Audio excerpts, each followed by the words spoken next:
Welcome everybody to episode 349 of The Effing Title.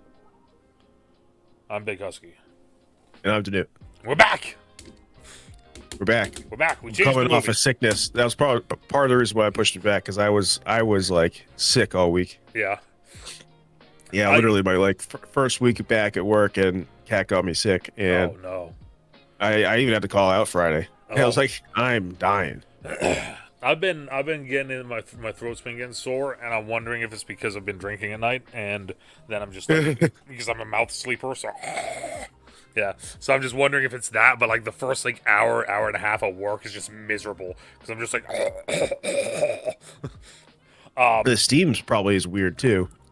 oh, it's a nightmare sometimes. Yeah. Because you think a basement would be nice and cool. Our basement's in the 90s, bro. It's miserable. Yeah. Hot box. All right, so we changed movies. We were going to do a different movie, and I think we can actually talk about it because I don't know if we're actually going to do it. Yeah. We're going to do The Green Knight because I haven't seen The Green Knight. DeNutte's seen The Green Knight. DeNutte's seen a lot more of these movies than I have, so it's kind of nice at points because I can just bounce. I can be like, hey, which one of these three? Which is what I did this weekend. Yeah. And I was like, this. And I was like, this is the one you'll like the most. Yeah. So I was like, all right, done. The Green Knight is one that I'll probably watch at some point, but we're not gonna. Well, we might do a thing on it later. Who knows? Yeah. Yeah. Who knows? But we were gonna do that, and then I saw this on there, right above us, The Northman, and this is a movie that I've been wanting to see forever, but just never got around to watching it. That's basically it. And I finally did. So I'm going to give it a.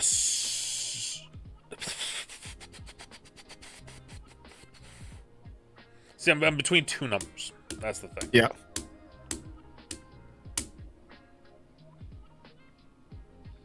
I'm gonna give it an 8.75. 8.75. 8.75. 8.75. Yeah. I was going between 8.5 and 9, and you know what? There we go. We go 8.75. I'm gonna give it an 8. An 8? Okay. Yeah. Yeah. No, you were 100% right. I love this movie. Yep. I knew you were gonna love it. So yeah, there was a lot of things I liked about it. A couple of things I was kind of on. Yeah. But overall, though, yeah, this was fantastic. I understand the hype now behind this. It's exciting and it's weird, but that's also people didn't like it because it's so weird. Yeah, it's the weirdness of it comes from really this just the way that it was then, sort of, that sort of thing. I'm assuming they probably were oh, them getting high in the basement of their the ship, not even the ship, in the not the ship. I don't want to say church, but basically their church. Yeah. Right. Yeah. And getting high in the basement of that, and then drinking blood and howling like wolves. It's yeah, that's a weird ass scene. However, though, probably they are known to get high on mushrooms all the time. Yeah. I mean, I will say that I thought that was fantastic that they had the and I can't remember for the life of me the name of it now. A type of berserker known as I just think it's funny because I know some of the complaints I saw for this movie, they were what's with this all the god stuff and the drugs and this and that, and you're like, bro, yeah, it's well, I thought that was when they showed Amleth later as an adult, and he's now a berserker, and I was like, oh yeah, those are the guys that go in first, and they're just high as shit on shrooms, completely shirtless, with nothing but their axes or their weapons, and it's just go. Yeah, that opening scene when they invade that village, it's badass. Yeah, that was really cool. Because that really was kind of one of those things where it's that's a thing that's been talked about. That's a thing that's known. The berserkers were they were just high on shrooms, just and they're the front line, and they go. you know, and they have their wolf pelts on, and I think that's what, I mean, because I'm looking at the wording here of it, and I as much as I want to attempt to say it, I'm not going to.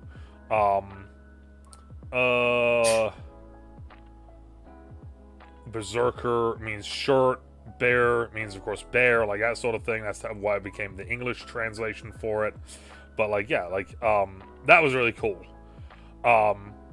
Berserkers, bear warriors, and then yeah, the Ulfhednar, the wolf warriors, which is what they were because they had the wolf pelts on. Yeah, and he was the bear wolf, which I thought was really cool because like they basically just mixed the two. Like, I am the bear wolf. And I was like, yeah, you are. He's so big. He's just so big. And it's one of those things we've talked about this a little bit before. Skarsgård. Skarsgård. There's nothing Amazing. you can say bad about any of them at this point.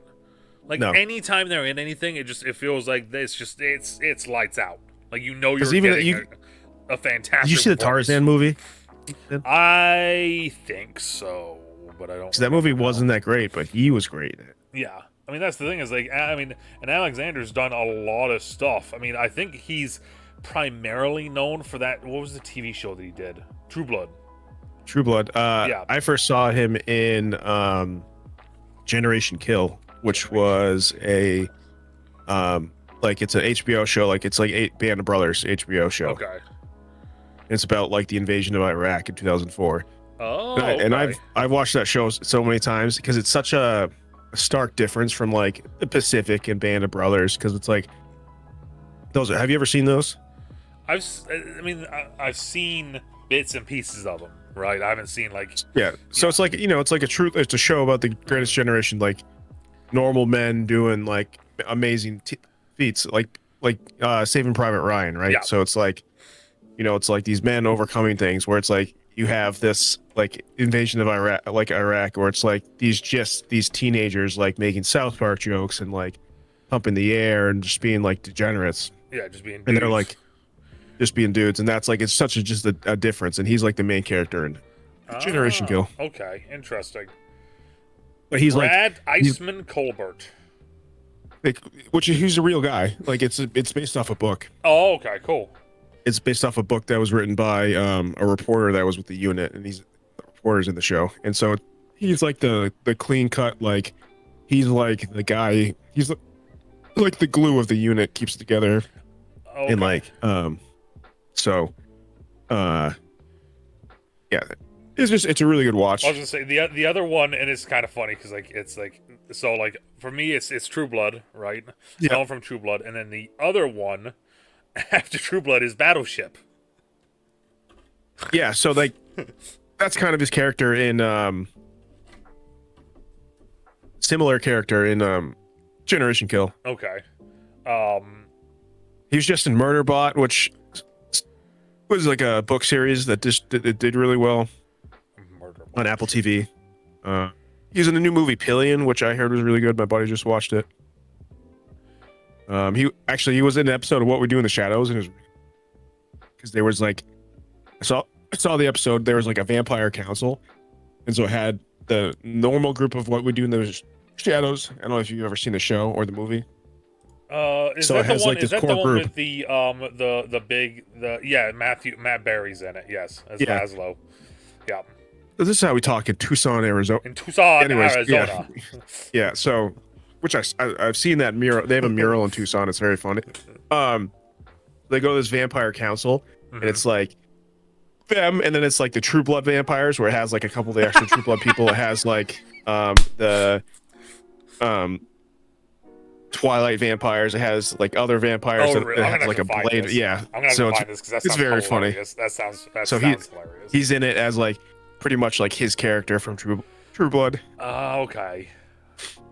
So it's just very funny. So So yeah, so I mean, like, with us talking, man, starting to talk about Skarsgård. Let's go there first. The cast. I thought the cast was very good. yeah, oh yeah. Ethan Hawke always showing up is like Ethan Hawke's like such a commanding presence, even though he's in such like a He's short. I was gonna say 15 minutes, maybe tops. If that, yeah, Yeah. Like, I thought he did a fantastic job with it. Nicole Kidman was weird to me. I don't know why. Yeah. And I don't know if this is a thing that other people have said, but she's such a presence that, like, when I Yeah. see Nicole Kidman, I don't see the character she's playing. I just see Okay. Nicole Kidman.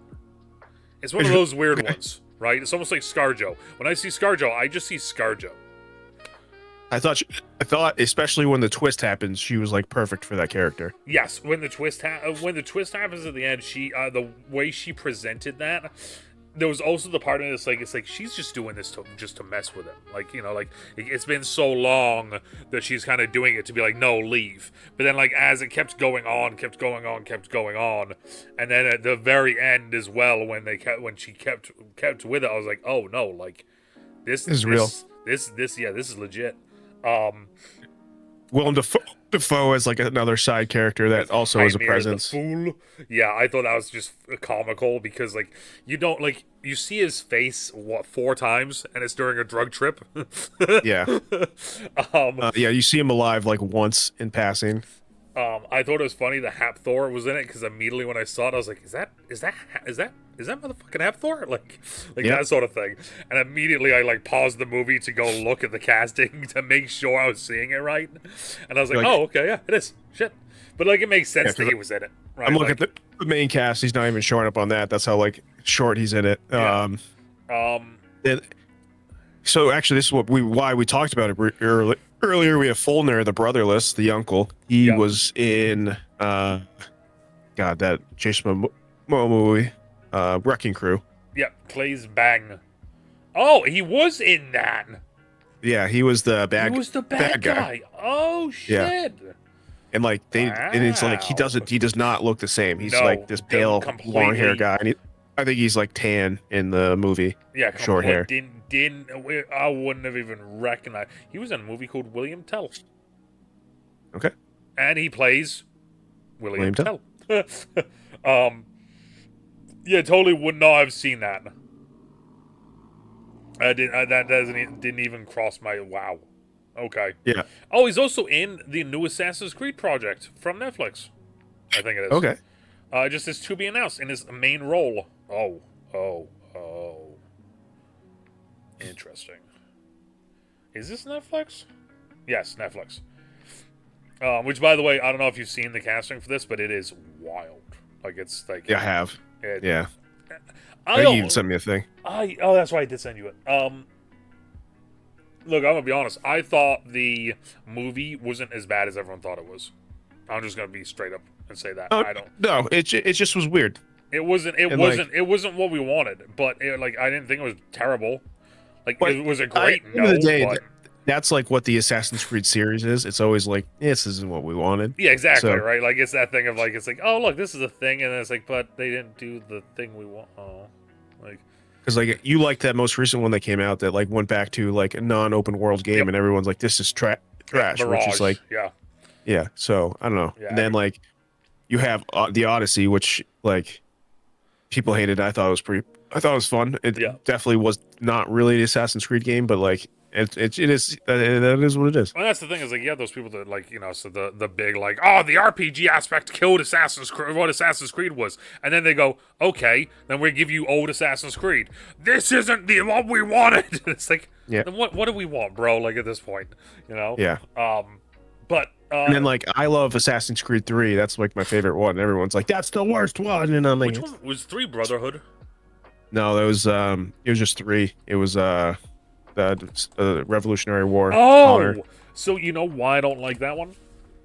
I know you guys are thrilled by this Northman talk we're doing right now. You know why I didn't like Assassin's Creed 3 though? There was a bug on the original Xbox.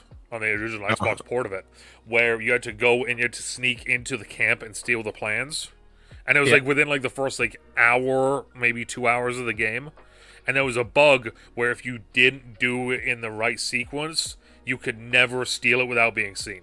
You would always be seen. So I got stuck on that, and that bug happened, and I just stopped playing the game. So I only played like 30 minutes to an hour of it because I got to that point, and I was like, oh, there's literally nothing I can do. Yeah, it was a buggy game. That's another complaint, which is completely fair. But I thought it had the best free running. The thing, and this I will say this as well. Last thing on Assassin's Creed, then we go back. I hate, and I'll say it like this as well. I hate the Assassin's Creed fans that are like, oh, why can't we have the free running that we had in Paris? Right, Which was great. Which it was great. And my thing is this though: is this like that's what makes that game unique. That's what makes that time period unique. Is the free running of that game. If you'd put that in all of the games, none of the shit will feel unique anymore. Like, that's why I like the, like, in Valhalla, everything feels chunky and bulky. You're playing as a Viking. And also, I will say, that's a Viking game that has Assassin's Creed in it. It's like... Yeah, that is a Viking game. It is just a Viking game. It's a Viking game that, like, it's like, oh, by the way, you have to do some Assassin's Creed shit. I guess you gotta go assassinate these people, but otherwise, you just go do Viking stuff. And that's the thing, is, like that's my thing with it, is it's like, I don't want the free running of Unity in all of the games. I like that was how that game was. Like, if they took elements of it, sure, but don't give me that in every game, or else it's not going to feel like every game's just going to start feeling the same again. Like, but last thing, and I realized this during this movie, I realized something. I love Anya Taylor-Joy. I love her. I mean, that's why she's like blowing up. Yeah, I love her, and like it was one of those things. Like, the funny thing, yet again, I stopped the movie and I went and looked at her filmography, and it's like, why do I love this girl? And I looked, and I can't tell you why. That's the worst part. Because I'm looking at the other stuff that she's been in, and I was like, I don't know if I've seen half of this shit. But like, whenever I see her visually, I'm just like, I love her. And it's like She looks like an alien. She's very different looking. Wait, she's an alien? No. She just has an alien face. Oh, maybe that's what it is. She's gonna have a big part in the new Dune movie. She was the second Dune movie. She's the sister of Paul Atreides. Alia Atreides. Peaky Blinders. She was good in Peaky Blinders because she sucked. Oh, maybe that's where I saw a little bit of them. Yeah, she was. That could be it. Sister-in-law. She's also in The Gorge, which is one I haven't seen, but I want to see, but I haven't seen. That one is, it's not great, but it's better than people made it out to be. And then the other one is the New Mutants. She's Magic. Yeah. And that, which I've seen all the clips online of it, so I don't really need to actually watch it, which is kind of nice. I've seen it, and it was just like, it didn't know what it was. It was a weird movie. It was just one of those, like, the random comic book movies where it's like, we have an idea. What's your idea? We use this character. It's like them in like an insane hospital, and it's like haunted. And it's like trying to haunt the mutants, and the mutants are like, no. Oh, that's. But her big movie, which like was like her breakout one, was The Witch, which was by the same director. The Witch in 2015 by Robert Eggers. I haven't seen a lot of Robert Eggers of his movies. Like a big one is he has four big ones. He has The Witch, The Lighthouse, The Northman, and Nosferatu. And I haven't seen The Lighthouse, and I've been wanting to see it so badly. It's Robert Pattinson and Willem Dafoe. Maybe we'll do that, because that's one we'll do at some point here, because that's one I want to see too. Like that's one I've been wanting to see, because like I've seen Nosferatu. I have not seen Nosferatu, so I watched Nosferatu with shout out to Corsilla and Cthulhu. I watched it with them in Discord, and it was hilarious when you have a bunch of people that are just rowdy and horny watching a movie about that, because it's just like, like this weird vampire just humping this girl, and she's like sticking her fingers inside of him, and like, yeah, it was weird. But it was fun to watch though. And he's also the other Skarsgård. Yeah, and we have Werewolf coming out later this year by Egger. So, shit, maybe this be an Egger year at this point, because... Yeah. Because Werewolf is Aaron Taylor-Johnson, Lily Rose Depp, William Dafoe, Ralph Ineson. In 13th century England, a mysterious creature stalks a foggy countryside as local folklore becomes a terrifying reality for the villagers. Sounds awesome. And it's got our boy Aaron Taylor-Johnson in it, so.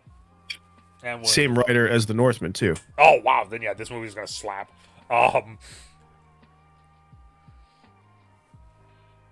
yeah, so I don't know. I really direction was great, cinematography was great. Um, and this had a lot of like, like a lot of characters stare into the camera, which Yes. like you don't get a lot and stuff. It wasn't like a fourth wall thing. It was like It was. I wonder if that's another reason why some people don't like it, is because it is very unnerving when they did some things like that. When you have a yeah, character staring into the camera, because that's the thing is like as well, like they're staring into the camera, they're looking directly at you, the viewer, and you can like it's an unnerving thing to have that, because we're always told, like, like there's always that thing that's been joked around with, right? Like, oh, don't stare at the camera, whatever you do, don't look at the hard camera. Like in these movies, they're just yeah, they're looking right at you, like breathing heavy. a lot of grunting in this movie. Yeah, um, a lot of shirtless men. a lot of shirtless men. So premise is Alexander Skarsgård is the son of a king, Yes. and when he was a boy, his dad was killed by his brother, and he ran away. And his whole thing is like, I'm going to avenge my family. I'm going to run away. I'm going to get strong. I'm going to come back, and I'm going to kill my uncle Yeah, and everyone who wronged him. what was it? It was, I will avenge you, father. I will avenge you, mother. I will kill Yeah, you, uncle. I will avenge you, yeah, mother. I will avenge you, father. I will kill you, uncle, or something like that. The last one's wrong. I already know that one. But yeah. I like, don't remember what. yeah. Yeah. But like he's saying this as he's like rowing a boat, like just into the ocean. Just that's he's just repeating it over and over and over again. So then that's when we see him with the wolf pack, Yeah. and he had joined another Viking group, and then at one point he finds out his brother has relocated, his uncle has relocated to an island, and he finds out a group of slaves are being taken there, so he enslaves himself to be taken there. And it's funny as well because he it's not even like he learns that like he like left. He got like he lost the throne to Harold of Norway. Like it's like he just yeah, he became king, and then he lost the throne to some other dude. So they like Yeah, exiled him, like that sort of thing. So he's like, oh, brand. he's like, oh, it's on. Oh yeah, like, oh, that's what I gotta do, Pat. Because like the whole thing was that him, like, he was getting like going to go see his like he preparing himself, getting ready, like doing all this stuff. The whole premise of what he's doing is to go and get to the point where he can go kill his uncle. And then it's like, oh yeah, no, his uncle isn't there anymore. He's over on in Iceland. I think it's Iceland. Yeah, he's on. He got exiled to Iceland basically, and now he's just a farmer there. And he's like, oh. Cuts his hair, brands easy. himself. Yeah, like, all right. Jumps in the water, swims to the boat, climbs up onto the boat, and hides with all the picks that are on the boat that they've taken as captors. One of which is Anya Taylor-Joy, who's Yeah. like, this guy's a Viking, this motherfucker. Well, that's the funny thing as well. Like, she says it to him. So she's like, you're doing a terrible job of hiding.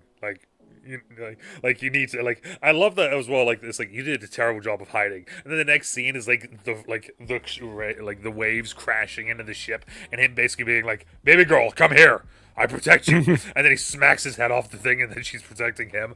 Like all that, I was like, I love these two. This is fantastic. Like, so then they get to Iceland. They're finally there. They go like, I think the boat crashed because there was a bunch of them that were just dead in the water. Yeah, which is like very like of the time. Yeah. Anything of the time, you're like, the most dangerous thing is like always the journey anywhere. And then then it's like, so he's there, so he goes there, he meets them all, and it's like he goes there. They're slaves now. They're working, and it's like he's like, I'm trying to find a way to do this. I will kill them, like like that sort of thing. And then that's where the movie is. Now it's him plotting how is he going to kill them. Gains their trust after beating the shit out of Hapthor, because Hapthor is going to murder His nephew. son. Yeah, his nephew. Which, by the way, his nephew's an idiot. Yeah, They're playing like early cricket, or like not even cricket. What would you even call that game? Does it say it here? dude, it's like Smear the Queer. Might as well be. Yeah, that's in a If I game could say that. of I don't know. Naddle Occur. It's like Naddle Occur? highlight mixed with Was an cricket. ancient Norse ball game Mixed with mentioned in rugby. sagas. Ball games of the kind are recorded across the world. Older Swedish volleyball, airball, ice ball, English medieval football, hockey, and ultimately leads to various modern sports. So it's just a mixture of like 7 There's different this games. Irish game that they play with clubs and balls, and it's basically a very similar game, and they like Sport tackle of each hurling. other. Yeah, That's so the Irish one. It says it here. um, It says the game was primarily similar to early versions of the Irish sport hurling, which yeah. also dates to antiquity. So it's just this game where it's 5 guys beating the crap out of each other trying to get a ball over a line. Yeah, and like so, like Hapthor's character, like the nephew's like runs onto the pitch, like, "Woo! I'm gonna score for the other team," and Hapthor just like, whoo, shoves him to the ground. After he's already like killed a guy. Yeah, killed a guy, runs after him, shoves him to the ground, puts the ball next to his head, and lines it up like he's about to tee off. And that's when Amleth decides to dive in, makes the save, and it's like, you know, you now have a higher ranking amongst the slaves. You're still a slave, but you are now higher among the slaves. And Yeah, you get we to were like, pick yeah, any we woman trust you you. want. And Yeah. he's like, all right, cool. I'm just gonna get the girl that I've been with this whole time. All right, like, and then Cool. they fuck, and that's when we find out later on that, twins. That's a yeah. So the whole also the tree thing, as you're mentioning that, the tree thing at the end is cool, Yes. where it's like they thought the tree was ended, but the tree keeps going. And then yeah, so that's like, I think that's about the time where he starts messing with things. Yep. And it's like they almost think like he's cursed. He starts making the uncle think he's cursed for what he did. Yep, he starts, I wonder if, mixes the food supply with fly agoric, a potential hallucinogen. So, like, all of, like, the warriors and, like, all the, like, the actual people there are, like, freaking out and, like, thinking there's, like, spirits everywhere. And Amleth's just like, walking around just, like, dead, here. Like, they're genuinely just freaking out. And he's just like, dead. And then you find out, because I'm seeing it here, reveals his identity to his mom and is like, "Mom, I'm here. I've come to save you." And she's like, "Save me? I did this." Like, you thought. Yeah, she shows us she had a slave tag or a brand on. That she was a slave before. Yeah, and that She didn't want to be with the dad. Yeah, and Amleth was conceived by, I can't say the word. You can't say the word. Yeah. Because Assault. YouTube. Yes. And then we find that out, and that's when she finds out the grand plan that he had and everything. And she tried to seduce Amleth, which was weird. Yeah. I was like, ew, that's mom. Like, Mm-hmm. And then Amleth is like freaking out at this point, just full crash out mode. And it's like, all right, cool, dead. Kills the son, like the oldest son, like the oh, this is our favorite boy. Dead. Rips his heart out. We also didn't even mention like he went on this whole journey to get this special sword. Oh, Like it's a true like yes. out of a quest, out of a game thing, where it's a sword that he can only use at night. Which I think it's funny because they're like, so it's not even. It's people not are like, even, that's stupid. What do you mean you can only use it at night? And you're like, dude. So it's not even that he can use it at night. It's just that it's the it's a magic sword that. Oh no, it is. It says it can only be drawn here at night. Okay, my mistake. Sorry. Yeah. But yeah, that whole scene was wild to me because Yeah. it's when it was like the sword is about Dalagur, which is like Norse, like it's a Norse myth of like undead soldiers. Like that's a whole like mythology, like malicious Skyrim undead there and remnants everything. from Norse mythology and folklore. Like that sort of thing. Like the typically reanimated corpses that guard their burial mounds possesses immense strength and can shapeshift or cause madness. So like when they said that was the name of the sword, I was like, wait, what? And then when he goes down there and he starts fighting it, I was like, what is happening? Like, and then it's like then you find out, yeah, no, he dreamt the whole thing up and he's just standing in front of it. And he's like, mine. Or it was real. You don't know. No, that's the madness of it. Like. Yeah. And I thought that would, and thank you for bringing it up like that, because that was a fantastic part of it, is like, You hear and you see a lot of like Norse mythology, Norse folklore, Norse myth, like the weirdness of it, right? Because it's always one of those big ones. Is kind of the weirdness. Like for instance, like I want to double check this before I do. Like when fully say it. towards the beginning, when he's in the church that's burned down and he sees the Cirrus, it's like, is that does he see it, or is it all in his head? Yes. And that's like, I think another big problem people had. They're like, whoa, what is all this? And so it's like, is it? I don't know. I haven't seen anything if it was confirmed or not, or this or that, because like it's the same thing with like Hereditary, which did very well, Yes. a few years ago, and it was like a lot of that was like, is this all in someone's head, or is this real, or what's the whole thing? Because like for instance, in Norse mythology, there is a squirrel called Ratatasker. Did you know this? There's a squirrel, and the squirrel lives on the word tree, and it is constantly running up and down the trunk of it, delivering malicious gossip and insults between the eagle at the top of the tree and the Nidhugger, which is the serpent at the roots of the tree. And that's all it does. That's the whole premise of this squirrel. Is it's just running up and down the tree, being like, he called you a bitch, runs back down. He said, yeah, your mama, and then he just runs back. Like, it's weird. There's so many things that this is weird, and I thought that was fantastic that in the movie they did those, like I said, like he goes into this and it's like, oh, is the Dragir, and it's like he goes to take the sword, and then it's like, oh, this reanimated corpse just gets up, starts beating the shit out of him, and then like when he finally defeats it, then he like almost like wakes up and he's just standing in front of it again. And like you said, it's like, did it really happen? Did it not happen? Was it a dream? Was it not a dream? A lot of that stuff was really cool because it did show just kind of the two different versions of it, where it's just like, yeah, it could have just been one of those things where like he just dreamt it, or was it an eternal battle? Was it a real battle? Was it a god? You don't know. Yeah. So yeah. So yeah. See, that was a part that, yeah, like we said, that was before the game. Yeah, it was before the game, I believe. Yes. Yeah. So yes, then I had a minute sifting it. I didn't want to rewatch it, so yeah.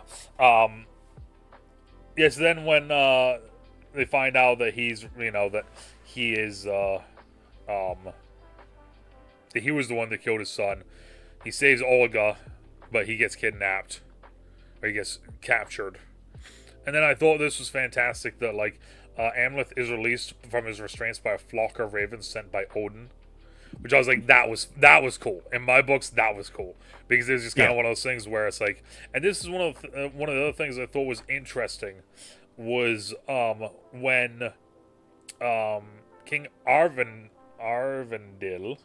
the War Raven, his dad, and him are in their first place. The god that they are worshiping is Odin. They go to a statue. There's a statue of Odin, but then when it is the uncle of Folnir, it is Freya. yeah. And it's one of those things that I remember, and like I could be wrong about this, so if there is anyone that's watching that does know more about Norse mythology than us, please let us know. But I do remember at one point watching something that basically said, or like reading into something that said like most households or like people, they had three gods they would worship, and the main one, like, and they would be in a like three, right, like this, and the main one, the community sort of thing that you would be a part of, that would be the one in the middle, and then the ones on the sides are the ones that you worship outside of the main, like that sort of thing. So I thought that was very interesting too, that like it was a very subtle thing, but I noticed it though, because like when it was like it's like, I'm gonna be sacrificing you to Freya, I was like Freya, it was Odin earlier. Like, what are we talking about here? So seeing him being released by the Ravens, I thought that was like, okay, that's kind of cool because that's his primary god. Like like I said, that was one of the ones that I noticed. I'm not a big so that's cool. I didn't know anything about that. So yeah. And then of course they're like, okay, cool. Well, no, now we're gonna leave because after he gets set free, they're gonna bounce. They go into the Orkney Islands. It says here. To decide to escape by boat to his kinsman's that. And then while on the boat, that's when Amleth is like, oh, the tree doesn't stop with me. The tree continues. And there's two of them. And one of them will be king. Even though it was a girl, I thought it was but like still, I was like, oh, that's cool. And then he's like, oh, I must go back and kill my uncle. I was like, just Yeah, Run like, away! dude, you got out. I know. That one, I'm still. I'm like, I don't, dude, you could have gotten away. Because like, and I like, he's like, he will continue to come after us. I was like, cool, let him build your own, build your own community and army. Like, let him come. Like, He's got nothing left, dude. but then at the same time, I'm sitting there like, yeah, his whole life purpose has been to kill, like, get revenge and kill his uncle. It's like he can't get revenge He's for like, his oh, mom I'm having anymore, kids now. so, Cool, I'm good. yeah. I can die. Who cares? Just I'm out. Well, I'll see you later. So then he goes back, and that's when he finds his mom, and his mom attacks him, so he kills his mom. Then the son, the little boy, attacks him, and he kills him too. I did like the kill on the guy with the nose, no nose. Yeah. Which we didn't. Which mention who earlier. he cut off his nose. Yeah. So at the very beginning, when they kill the dad, this is the big. This is one of the things I did have a problem with. Is so they're like coming out of like the pagan temple, and like an arrow comes in and hits his dad. And then, like, they notice the people, and, like, more arrows come, and they notice the people. And, like, as they surround him, then the dad's like, run! And then he runs away, and none of the people would, like, even look at him. I'm sitting there like... No, you gotta catch him. You gotta kill the heir. Yeah, you gotta, like, you do that right now. Like, that's not a thing we wait for. And then, like, then it's revealed that it was the uncle. And then the uncle's like, find the boy and kill him, too. I was like, we're doing this backwards. Like, this is not, like... But, so that happens. One of the guys goes to stop him, and the kid cuts his nose off. Like, just... Yeah, you always kill the ads first. Yeah. You've always learned this from games. Yeah. So he cut his nose off, and then later on you see him, and the guy with no nose is still there. But yeah, Amleth literally just puts the blade into where the nose would have been, and then just slides it into his head. Which I was like, that's a wild kill. Disgusting. Yes. And then No, anyone you see without a nose, it always freaks me out. I'm always like, ugh. So then once Fallen Year discovers that once the uncle discovers that the kid and the mom are dead, he's like, meet me at the gates of hell, and we will end this. And then there's a good fight. Then fight. Naked fight. Don't forget. And then they spoiler. I don't really know if I need to say spoiler though. This movie's been out for a while. They kill each other. Yep. And then a Valkyrie comes down and carries Amleth to a Valhalla. And that's how the movie ends. I was like, once it ended like that, I was like, good. Huh. That's like, it's a very abrupt ending. Yeah. But there's like, nothing that's else it. you can do. Like, there's like No, because the girl already went off. She's gonna have the kid. The bloodline goes on. Yep. The true bloodline, and then the other bloodline's gone. He did it. He did his thing. Yep. The filming of the filmography of it, you kind of talked about it earlier. I thought was fantastic. Yeah. It's just cinematically, it was chef's kiss across the board. Yeah, so if you love good cinematography, like interesting story, I mean, like as Western culture, we don't get a lot of like true Viking stuff. Like we have Vikings, which people loved, and that's like another weird show. So it's like this is. I know there was another Viking show. I don't know called. It was Vikings. Yeah, so there was Vikings on I think it was Discovery, and that History. History. Yes, it was History. Yeah, that followed the main story of Ragnar Lothbrok. Now they did change them. It's funny because like it follows Ragnar Lothbrok, and it does a good job following the character that we know of Ragnar Lothbrok, but they've changed and added and moved time periods and like things that happened in real life around, and moved character names around and everything. Because I do believe, like for instance, one of Ragnar's sons in real life was oh god, what is it? Ragnar Lothbrok. Where is sons? Ragnar's sons. There we go. That's what I wanted to look at. Halfdan, Ragnar's son, became the leader of the great heathen army. So Halfdan in the show is not his son. It's it's another person from another tribe, like that sort of thing. So like they did certain things like that, but then like Ivar, Uba, Bjorn, Sigurd, Vitsirk, like those are all like main those are characters in there. The problem with Vikings was that Vikings went, and it was really good, with Ragnar being like the primary thing. But then, when Ragnar died, the show kind of took it then had to follow Bjorn and Ivar, and that's when it kind of started to, like, people started to kind of lose it, because Travis Fimmel wasn't there anymore, Ragnar wasn't there anymore. But the Vikings show, and he was like a big draw, yeah, is this, like, the sequel, Vikings of Valhalla was the name of it. Yeah. Or simply Valhalla, apparently. It serves as a sequel. It's 8-episode first season premiered. But yeah, it's set more than 100 years after the events of Vikings.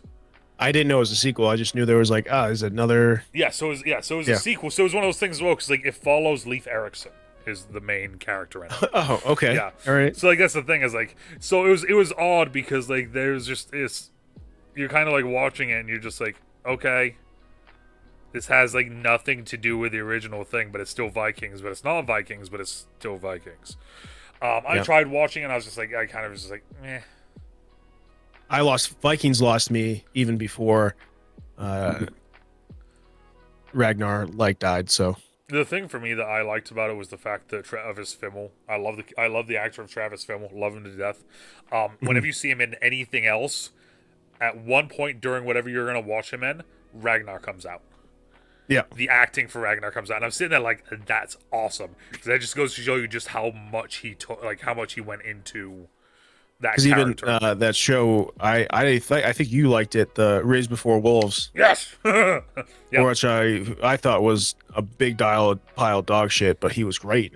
Yes, it was funny because it's like we talked about that on here. I'm pretty sure we were talking about that. Yeah, we did. I think we did like a little mini review on it. And it's like the first season, I was like, "Yeah, this is awesome." You're like, "This sucks," other than Travis. Yeah. And then like season 2 happened, I was like, "This sucks," and you're like, "Yeah, it does." Like I'm not watching it. Like it was like that sort of a thing. And I'm like, where did this dragon come from? This lady just gave birth to a dragon. Yeah. So the dog shit. The music in the movie was fantastic. Yeah, like it was just like a real score. It was real spot on. It says that he brought. They researched extensively on the history of Viking music, including discussions with ethnographer. I can't say this dude's name, but an ethnographer, whatever that is, and used instruments based on Nordic folk music, such as a taglaharpa, langsping, krabbik scientific lyre. description of the customs of individual peoples and cultures. Damn. So yeah, so like they went full out for it, like which is exactly what this sort of a movie needs. Like you can't do this movie and then like when they're traveling across the waters, like Fetty Wap's playing, right? Like we can't like that. Yeah, baby. You hear that? Who's got the ox? No, it was perfect. It's like nothing felt modern in the movie. No, and that was another really good thing. Was like it like sometimes in some of these movies, like there's certain times where like you'll see something and be like, that doesn't. I don't think they would do that, or like that doesn't seem, like that doesn't seem like. Also, like the casting for like these movies, like like a lot of.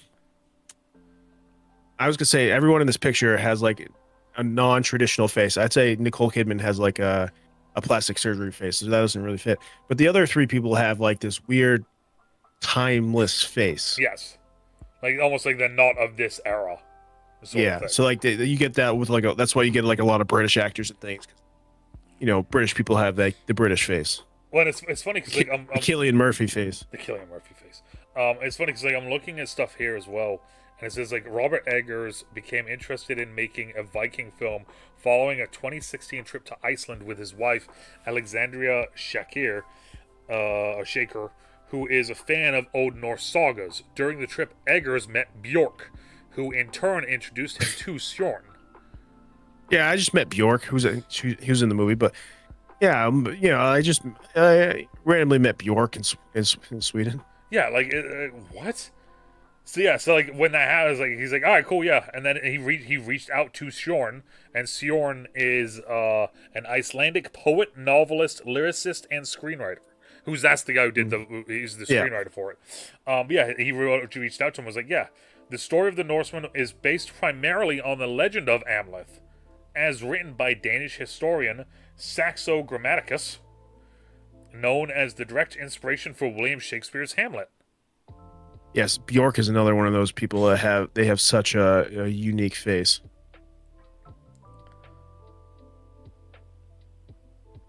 Yeah. Okay, so now, so yes, if you can't tell, we like the movie. Yeah. Great. Like I said, the only thing that was for me was like there's certain things, like I said, like, and it's things that don't even need to be like I said, like, why are you letting the kid live? You know, like, why is he alive? Why aren't you riding off into the sunset with a baby girl? You know, it's that shit. Those are the things for me. Like, otherwise, I was locked in. I was fully like. And this is a lock-in movie. This isn't like look at your phone and half watch, because you're just gonna be like, what is going on? Like, if let's put it like this, at one point you'll see like him and his son like getting out of bed. If you look at your phone within like a couple minutes, they're now like covered in blood with William Dafoe just staring at you menacingly, and it's like, what did I miss? You're gonna miss so much if you're looking at your phone. Especially like when he like goes from being a Viking to a slave. You're like, what is this? What is he doing? Like, if you're not like paying attention, like you're like, what? I thought they won. How did he become a slave? Exactly. So like it is a movie you have to be like, and that as we keep talking about this, like the attention span, saying the plot of the movie over and over, and like they don't do that in this movie. Nope. More kind of, I guess, when he does his like chants, but like, yeah, I don't know. It's a very active movie, but it's also like slow. And it kind of sucks that it unfortunately came out when it did, because it was during COVID. Yeah. It grossed $34.2 million in the U.S. and Canada, $35 million in other territories, for a worldwide of $69.6 million. It's way more than I thought I would have gotten, to be honest. And the budget was 70 to 90. Eggers commented on the film's underwhelming. I want to say most of that office, budget's probably casting. Probably. Stating that the film met the expectations of a bad marketplace. Am I disappointed that 3 or 4 weeks in we're on video on demand, because that's the way things are done in the post-COVID world? Yeah, but it's still doing great on video on VOD. So there you go.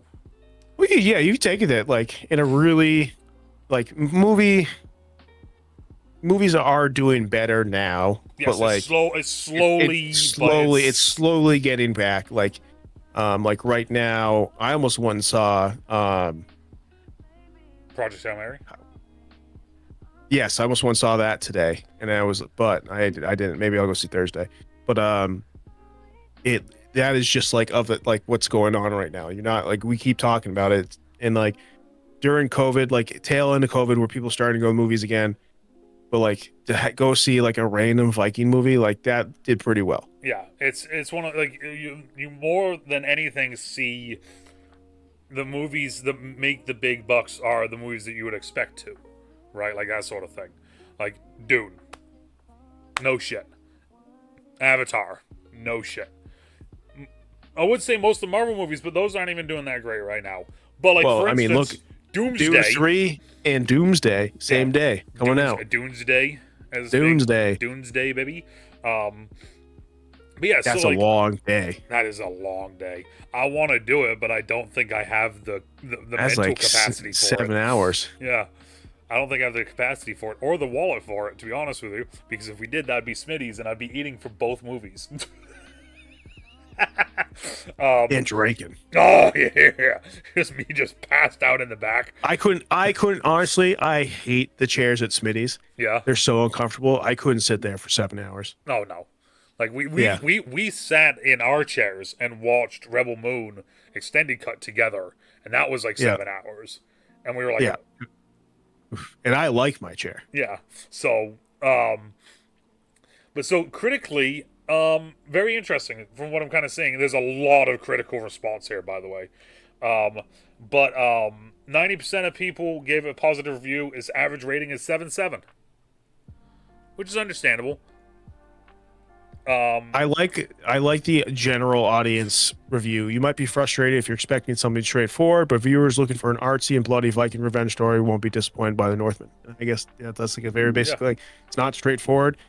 It's kind of a drag if you like can't pay attention to a serious tone for a while. But it is bloody. Yeah. It is violent. I mean, the one it is artsy. The one that I have here that is it says the critical consensus, so it must be the non-fan one. It says a bloody revenge epic and breathtaking visual marvel. The Northman finds filmmaker Robert Eggers expanding his scope without sacrificing any of his signature style, which is cool because he does have a style. There's a like once you see Nosferatu and once you see Nosferatu and we both watch The Lighthouse, we're gonna see it so much more. Well, I get this is a lot like The Witch. Yeah.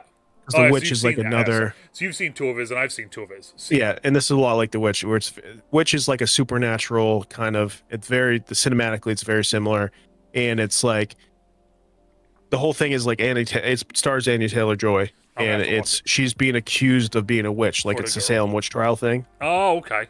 Yeah, I'm definitely. And I don't remember exactly if it's Salem, but she's being accused of being a witch, and.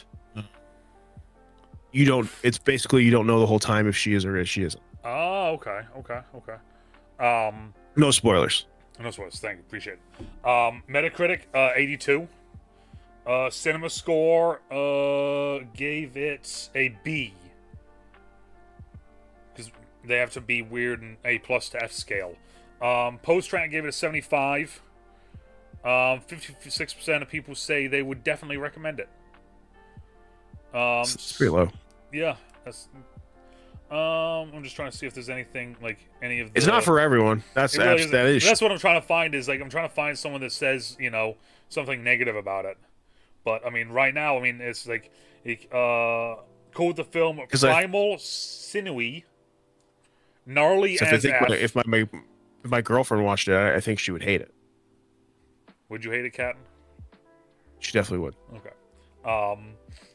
Truly distinctive, unmissable epic. Yeah, see, like most of the stuff, it's a beautiful risk. I actually love the wording of that. A beautiful risk. Mm-hmm. Extraordinary feat of cinema, this one guy called it. Yeah, I'm trying to find something that, like, it's like... This is actually one of the first times where... Oh, wait a minute. Hold up a sec. Maybe. Here. The New Yorker, shocking, Robert Brody found that the film offers no synthesis, no evocation of any sense besides vision, and criticized Eggers' direction, ultimately concluding, The Northman merely serves up its raw material, both half-baked and overcooked. I'm looking at all the audience reviews. There's a lot of bad reviews. Is there? Yeah, couldn't get through 20 minutes of this. None of it is accurate to Norse mythology, and dialogue was terrible. An insult to the fine actors who were cast. Go watch Vikings. It's 1,000 times better. So, okay, so to no character development, stale tropes, desperately limited, decisively pointed dialogue. Just watch Viking series if you need a fix. What I would say is made this account specifically to review this. That's fun. That one's funny. So this is what I'll say in response to the first one that you sort of said about, right? This is a slap in the face to Norse. I'm pretty sure that Sigurjorn Bergen Sigurdsson, known as Sjorn, knows more about this shit than you do, dickhead. Yeah, I'm just gonna throw it out there. Like his works. Claire S. Yeah, Claire. Really, Claire. Claire. Yeah. Yeah. Bard Babe is her name. Oh yeah, definitely. Bard Babe knows more about Norse mythology and stuff than the dude born in Iceland who is a poet, novelist, lyricist, and like this is his whole life. Yeah. Mm-hmm. How did she know? Oh, Jesus Christ. Frustrating how the characters' decisions are poor every single time. They are, but because it's human.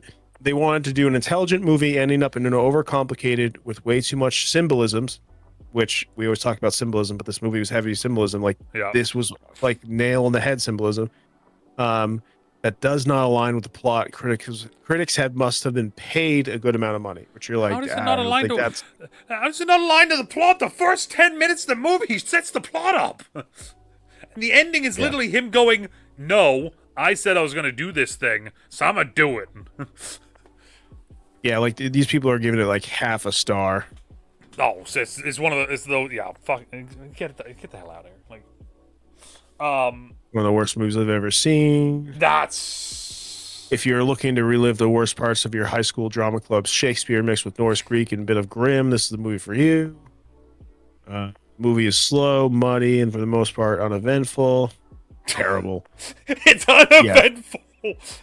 They raid Uh, a city. They raid a town, lock up all of the children and women, and burn the building down. Uneventful. all right, here's a bad review. Not a bad, a low review. I'm not a fan of Eggers. I don't like those long close-ups, witchcraft, and those imagery scenes. Which, like, if you don't like it, sure. Fair, yeah. That's That is a it's biased, but it's not like it was bad. He's Yeah. like, I don't like his the way he makes movies, and Yeah. you're like, all right, I guess that's fair. Yeah, and it's like, and that's one of the ones like, because like we've like with And me, we liked that, and yeah. that's Well, the the thing is, we like, liked. with me more so than you, but you do the same point. We both like Snyder's stuff. We like a lot of what he's done. Yeah, His whole thing is slow mo. That is his. I like how he shoots things. Yeah, his shtick is slow mo, and people hate. Yeah. You're in one of two camps. Either you despise it and you hope that he dies, which is extreme as hell, but Yeah. or Yep. you love it, and it's like, dude, no, it makes sense because they're doing it for this reason. Like And there's me who I'm like, I really like it, but there are times when it is. it is a little too much. Like the farming one, we always go back to the farming one.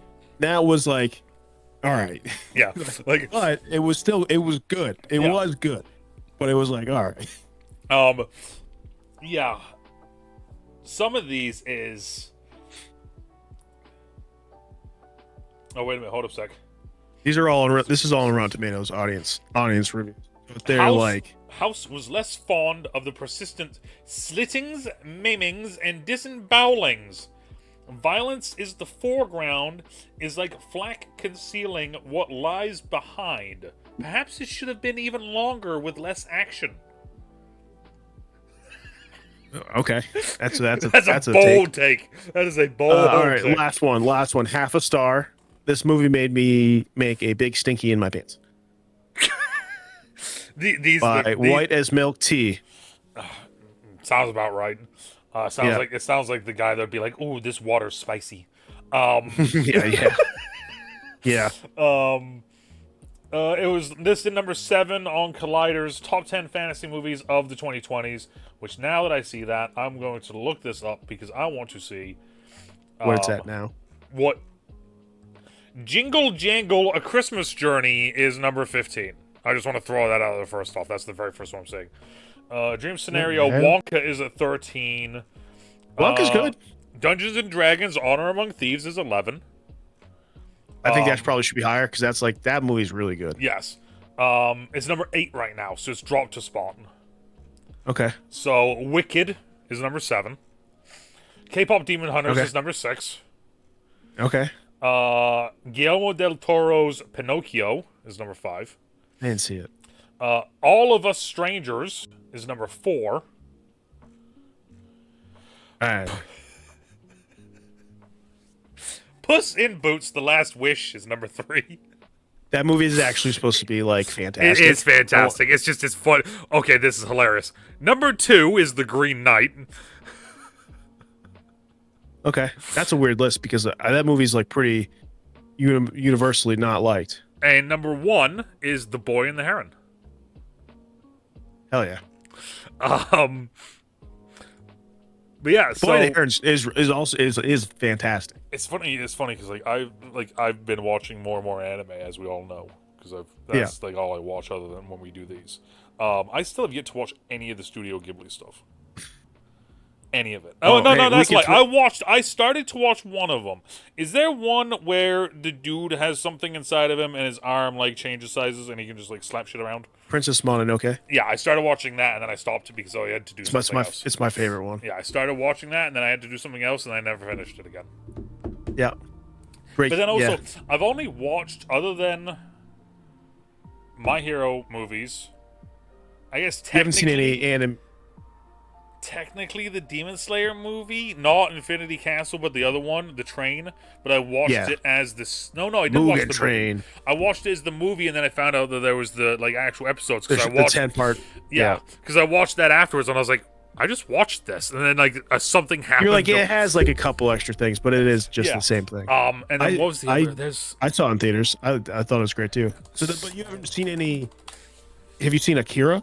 No, I've seen Your Name. That was the one. Oh, That okay. shit made I me haven't seen cry. that one. I know that was a huge one a couple years ago. Yes, that shit is sad as.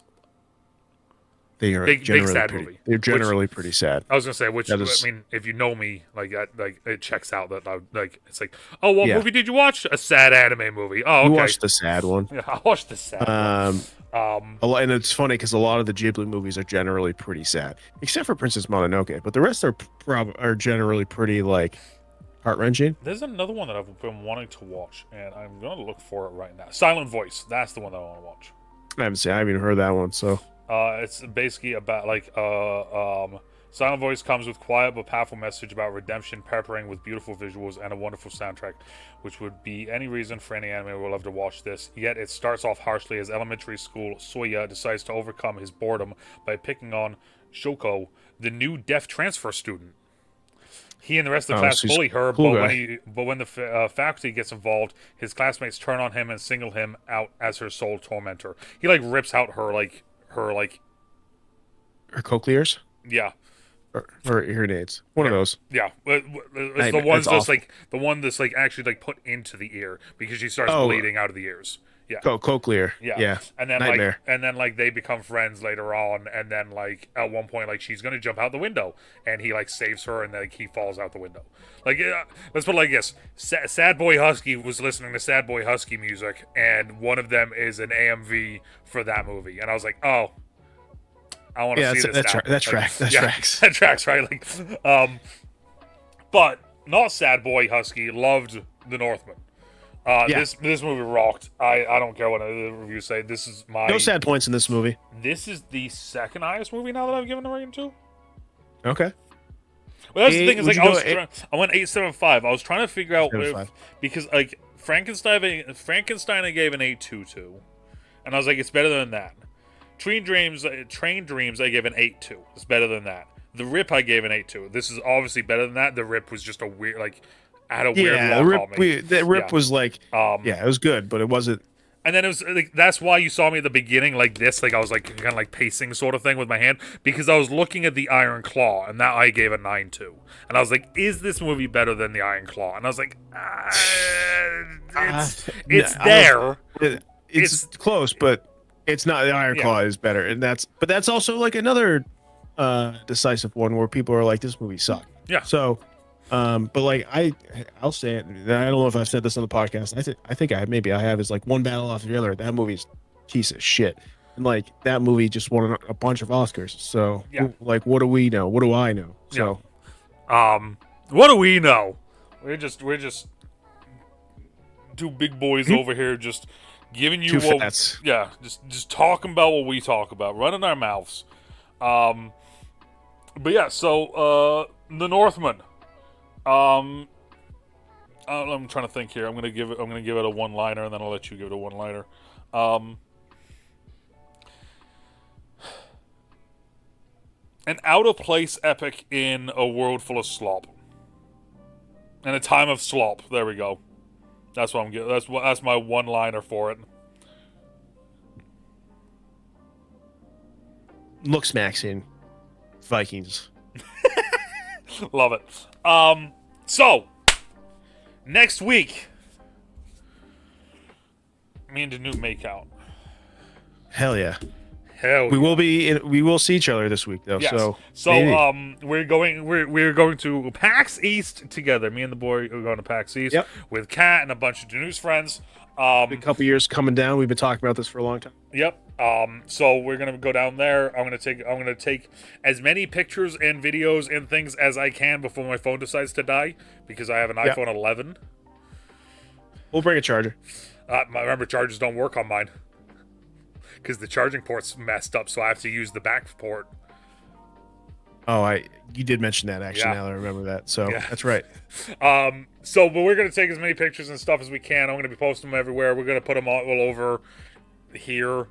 We're gonna talk about PAX East, how it was, what I thought of it, all the cool stuff that we went to, furries, magic, Furries. gamer subs, Body pillows. body pillows. We're gonna get some beer. We're gonna go bowling. We're gonna have a little date day. Yeah. Yeah, and then after that, we're gonna get back to doing regularly scheduled programming. I do believe there's a Magic Con coming up soon. So I'm surprised I'm surprised there isn't a thing at PAX like there was last year. What do you mean? Maybe it's just time wise. They had Like a panel or something? they did a panel last year. I can't remember what it was. I know that Friday there's a Final Fantasy panel. Oh, okay. I know Friday the Eastman, is it Kevin Eastman? Is that it? Them Teenage Mutant Ninja Turtles guy? Yes, he's the one of the writers. Yes, he's going to be there on Friday. He's there on Friday. Yeah, doing signatures and shit. So I saw that and I was like, that sucks, because I know one of my buddies is bringing a Carlac card because he wants to get it signed by the voice actor. Ah, okay, cool. So that's one thing that he wants to go off and do. Yeah. Did I tell you one last thing? Did I tell you we're looking into this? I want to go get a Gimli card signed by the actor. Okay. And it was like $120 or something. It was like, wow. It was a lot of money, and I was like, I can't.